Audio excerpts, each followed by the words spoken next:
নাটোরের মৌখাড়া উচ্চ বিদ্যালয়ে ৩ কর্মচারীর নিয়োগ নিয়ে চলছে জোর সমালোচনা। অবৈধ নিয়োগের অভিযোগ তুলে উপজেলা নির্বাহী কর্মকর্তার কাছে লিখিত অভিযোগ দিয়েছেন এক ব্যক্তি।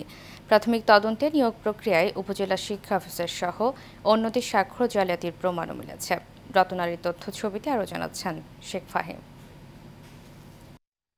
গেল ৯ এপ্রিল মৌখাড়া উচ্চ বিদ্যালয়ে নিরাপত্তা কর্মী পদে জুবায়ের কাজী, অফিস সহকারী হিসেবে নাজমুল হক ও নৈশপ্রহরী পদে রুবেল হোসেন যোগদান করেন। নিয়োগ প্রক্রিয়ার ১ বছরের বেশি সময় পরে কর্মস্থলে যোগদান করেন ওই ৩ জন। এর আগে তাদের দেখেননি শিক্ষার্থীরা। আমরা এই যে নাজমুল ভাই সহ ৩ জনকে দেখছি মাসখানেক আগে থেকে স্কুলে আসছে, তার আগে আমরা দেখিনি তাদেরকে। এসব কর্মচারীরা কবে কোথায় নিয়োগ পরীক্ষা হয়েছে তা জানেন না কেউ। প্রধান শিক্ষক ও তার সহযোগীদের বিরুদ্ধে নিয়োগ বাণিজ্যের মাধ্যমে লাখ লাখ টাকা হাতিয়ে নেয়ার অভিযোগ তুলে ইউএনও বরাবর অভিযোগ দিয়েছেন এক ব্যক্তি।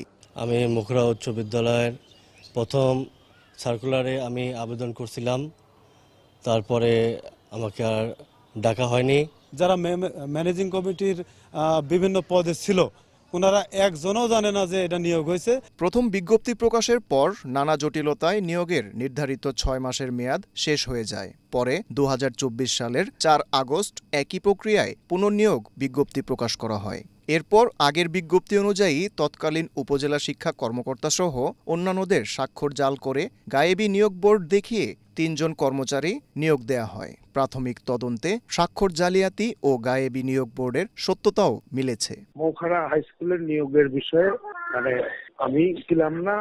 এখন যদি আমার স্বাক্ষর ওখানে কেউ শো করে তাহলে সেটা জাল স্বাক্ষর। উনি আমাদের কাছে যে ব্যাখ্যাটি দিয়েছে সেটি আমাদের কাছে সন্তোষজনক মনে হয়নি এবং যার প্রেক্ষিতে আমরা একটি তদন্ত কমিটি গঠন করেছি এবং তদন্ত কমিটি যে রিপোর্টটি পাঠাবে এটা আমরা তার ঊর্ধ্বতন কর্তৃপক্ষের কাছে প্রেরণ করব এবং সার্বিকভাবে আমরা তার বিরুদ্ধে এই নিয়োগটা যে বানোয়াট বা ভুয়া এর বিরুদ্ধে আমরা প্রশাসনের পক্ষ থেকে কঠোর অবস্থানে আছি।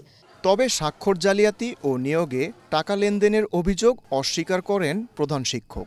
25 সেপ্টেম্বর 2023 সালে নিয়োগ বিজ্ঞপ্তি প্রদান করা হয়। সেই নিয়োগ বিজ্ঞপ্তি অনুসারে 2রা জানুয়ারি 2024 সালে নিয়োগ বোর্ড গঠন করা হয়। 9 তারিখে নিয়োগ দেওয়া হয়। রাজনীতিক যারা ছিলেন তারা আমাকে চাপ দিয়ে বিজ্ঞপ্তি দিতে বাধ্য করেছে। এই ঘটনায় 4 সদস্যের তদন্ত কমিটি গঠন করা হয়েছে। Sheikh Fahim, Asian television.